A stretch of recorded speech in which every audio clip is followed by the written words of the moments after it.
Hello, welcome to online school education of fluorescent school. आज हम लोग क्लास 6 में जो हमारा चैप्टर है प्लांट्स उसको आगे देखेंगे। तो आज क्या देखेंगे हम लोग? स्ट्रक्चर ऑफ प्लांट देखेंगे। A plant can be divided into two parts, root system and shoot system, जो मैंने आपको पिछले क्लास में भी बताया था। प्लांट को दो पार्ट्स में डिवाइड कर सकते हैं, रूट सिस्टम और शूट सिस्टम। अब ये रूट सिस्टम क्या होता है? Root system. The root is the part of a plant which grows below the soil and holds the plant straight and upright. Root वो पोर्शन है प्लांट का जो सॉइल के नीचे ग्रो करता है और जो प्लांट्स को स्ट्रेट सॉइल में पकड़ के रखता है। प्लांट स्ट्रेट खड़ा है क्योंकि उसकी जड़ें मजबूत हैं। The roots grow towards the ground. Root ground की तरफ ही ग्रो करता है, नीचे की तरफ रूट का ग्रोथ होता है। Plants have two types of root system. अब ये रूट सिस्टम जो है ये भी टू टाइप के होते हैं, फाइब्रस रूट सिस्टम और टैप रूट सिस्टम। तो चलिए देखते हैं दोनों रूट सिस्टम के बारे में। पहला हमारा है tap root. The main root which grows in the middle from the base of the plant is called tap root. Smaller roots called secondary roots which look like branches grow from the main root.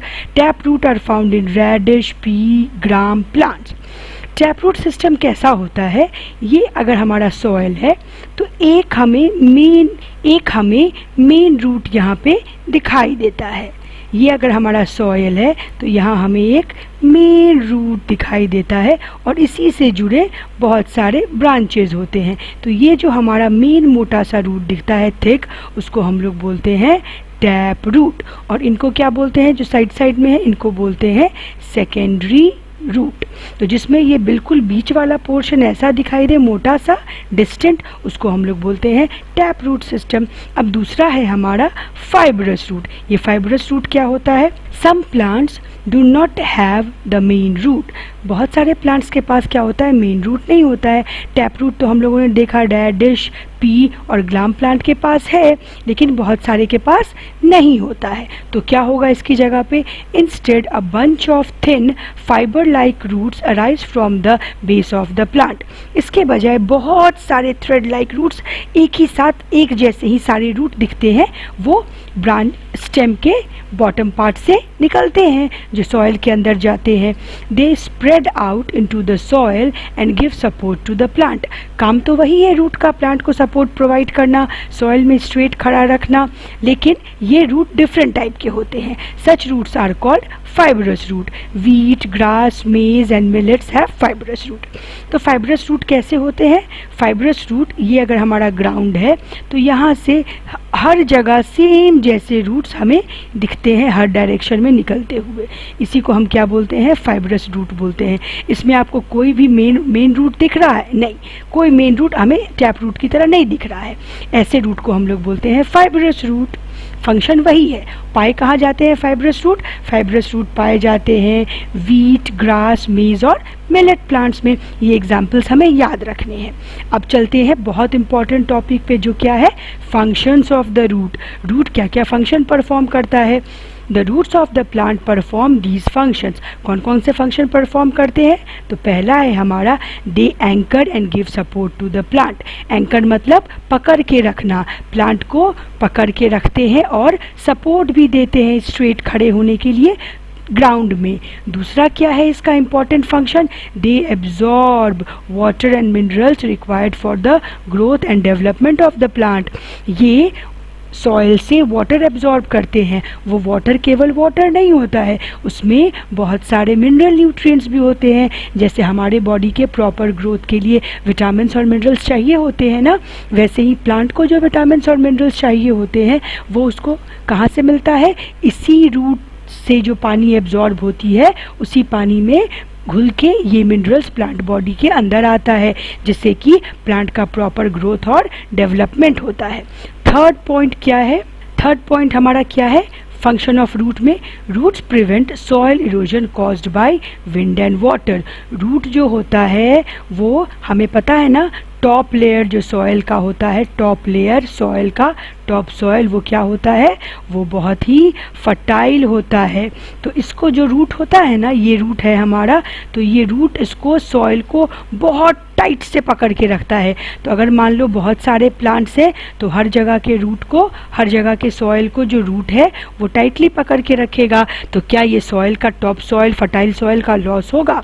और top soil fertile soil का जो loss होता है उसी को तो हम soil erosion बोलते हैं। इसका मतलब कितनी भी तेज़ हवा चले, कितना भी तेज़ पानी का बहाव आए बरसात से, अगर वहाँ पे प्लांट है, वहाँ पे फॉरेस्ट है, तो उनके रूट्स क्या करते हैं, सॉइल को बहुत टाइटली पकड़ के रखते हैं, जिससे कि टॉप फर्टाइल लेयर सॉइल का लॉस नहीं होता है। अब हम लोगों ने देख लिया रूट के मेन फंक्शंस क्या होते हैं। अब हम लोग यहाँ देखेंगे मॉडिफाइड रूट। मॉडिफाइड रूट का मतलब क्या हुआ, रूट के हम लोगों ने 3 फंक्शंस अभी देखे। उन फंक्शंस के अलावा अगर रूट कोई स्पेशल फंक्शन परफॉर्म करता है तो उसको हम लोग बोलते हैं रूट का मॉडिफिकेशन। तो चलो देखते हैं रूट का मॉडिफिकेशन क्या है। Some roots such as radish, turnip, sweet potato and carrot are modified to store food. हम लोग रेडिश, टर्निप, स्वीट पोटैटो और कैरेट बहुत चाव से खाते हैं ना। हम लोगों ने पिछले क्लास में भी पढ़ा है कि, और पिछले चैप्टर्स में भी पढ़ा है कि प्लांट के ये मॉडिफाइड पार्ट हैं, प्लांट के ये रूट हैं जो कि मॉडिफाइड, जो कि अपना रूप बदल लिए हैं और फूड स्टोर करते हैं। ठीक है, तो ऐसे रूट क्या कर रहे हैं, खाना स्टोर करने का काम कर रहे हैं। तो रूट का जो मेन फंक्शन है वो तो है ही, साथ साथ ये एडिशनल काम कर रहे हैं खाना स्टोर करने का। तो इसको हम लोग बोलते हैं रूट का modification. Some roots are modified to give additional support to the plant. They arise like ropes from the branches and trunks of the plant and grow towards the soil. These are called prop roots. Prop roots are seen in banyan trees and sugarcane trees. banyan tree कितना heavy होता है, इतना मोटा सा, अगर उसका ये, अगर मान लो बनियान ट्री का ट्रंक है, ये कितना भी बड़ा क्यों ना हो, लेकिन इसका जो ब्रांचेस और लीव्स होते हैं ये बहुत ज़्यादा होते हैं। तो इन ब्रांचेस से रूट्स निकल आते हैं जो सॉइल तक चले जाते हैं। ठीक है, तो ऐसे रूट्स को हम लोग बोलते हैं प्रॉप रूट्स। ठीक है, प्रॉप रूट्स क्या करते हैं, स्टेम से निकलते हैं। जनरली रूट कहाँ ग्रो करते हैं, सॉइल के नीचे ग्रो करते हैं, लेकिन ये रूट्स स्टेम से ही निकल जाते हैं और सॉइल तक चले जाते हैं। घर में, हॉल में हम लोगों ने देखा है ना, कंस्ट्रक्शन जब घरों का और हॉल का होता है, बीच बीच में पिलर्स दिए होते हैं, क्यों, छत को सपोर्ट प्रोवाइड करने के लिए। वैसे ही इस ह्यूज ट्री के ह्यूज ब्रांचेस को सपोर्ट प्रोवाइड करने के लिए ब्रांच से ही रूट निकल आते हैं, जो कि कहाँ चले जाते हैं, सॉइल में चले जाते हैं। तो ब्रांच से निकल के कंटिन्यूअसली सॉइल में चले गए तो एक खंभा जैसा बन गया ना, एक पिलर जैसा बन गया, तो वो प्लांट को सपोर्ट प्रोवाइड करता है, एडिशनल सपोर्ट प्रोवाइड करता है। ऐसे रूट्स को बोलते हैं प्रॉप रूट, जो कहाँ मिलते हैं, बनियान में मिलते हैं और शुगर केन में मिलते हैं। तो हम लोगों ने यहाँ पहला मॉडिफिकेशन देखा रूट का, फूड स्टोर करने के लिए, जो रेडिश, टर्निप, स्वीट पोटैटो और कैरेट में होता है। दूसरा हम लोगों ने देखा प्रॉप रूट, जो कि एडिशनल सपोर्ट प्रोवाइड करने के लिए होता है प्लांट में। ये कहाँ पाए जाते हैं, बनियान और शुगर केन में पाए जाते हैं। अब हम लोग को थर्ड मॉडिफिकेशन देखना है रूट का। वो थर्ड मॉडिफिकेशन क्या है, some roots of leguminous plants like pea, bean have nodules or knob-like structure that harbor special bacteria that converts atmospheric nitrogen into nitrites of the soil. Leguminous plants जो होते हैं ना, उनका जो ये रूट होता है उसमें गांठ होते हैं, नोड्यूल्स होते हैं। इसके अंदर एक बैक्टीरिया होता है, उस बैक्टीरिया का नाम है राइजोबियम। ये बहुत इंपॉर्टेंट क्वेश्चन है, राइजोबियम बैक्टीरिया। ठीक है, राइजोबियम बैक्टीरिया बहुत इंपॉर्टेंट है। ये बैक्टीरिया क्या करता है, एटमॉस्फेयर में जो नाइट्रोजन गैस है ना, उसको सॉइल में जो घुल जाएगा नाइट्रोजन, उसमें कन्वर्ट कर देता है। और सॉइल में नाइट्रोजन घुल जाएगा तो क्या होगा, जब रूट वाटर एब्जॉर्ब करेगा तो ये नाइट्रोजन भी एब्जॉर्ब कर सकता है। तो प्लांट को नाइट्रोजन चाहिए प्रोटीन बनाने के लिए, तो प्लांट को नाइट्रोजन मिल जाएगा, क्योंकि प्लांट ना स्टोमाटा के थ्रू जो नाइट्रोजन लेते हैं उससे वो प्रोटीन नहीं बना सकते हैं। वो वाटर से ही जो एब्जॉर्ब करेंगे घुला हुआ नाइट्रोजन, उसी से वो प्रोटीन बना सकते हैं। तो हम लोगों ने यहाँ पे रूट का तीसरा मॉडिफिकेशन देखा, जिसमें रूट क्या करता है, बैक्टीरिया को रखता है और वो बैक्टीरिया एटमॉस्फेयर के नाइट्रोजन को सॉइल सॉल्युबल नाइट्रेट्स में कन्वर्ट कर देते हैं, जो प्लांट एब्जॉर्ब करके प्रोटीन बनाता है। अब यहाँ पे हमारे पास एक एक्टिविटी दी हुई है, जिस एक्टिविटी से हमें पता चलता है कि रूट जो है वो प्लांट को सॉइल में फर्मली होल्ड करके रखता है। इसलिए हमें क्या चाहिए, 2 पॉट चाहिए सॉइल के साथ और कुछ सीड्स चाहिए। हमें क्या करना है, ग्राम सीड या मेज सीड को पॉट ए में डाल देना है और वीड को पॉट बी में डाल देना है। दोनों को पानी देना है समय समय पे। 1 वीक के बाद देखते हैं सीड्स में जर्मिनेशन आती है, तो हमें जो स्मॉल प्लांट्स हैं जिनको हम लोग सीडलिंग बोलते हैं उनको निकाल लेना है।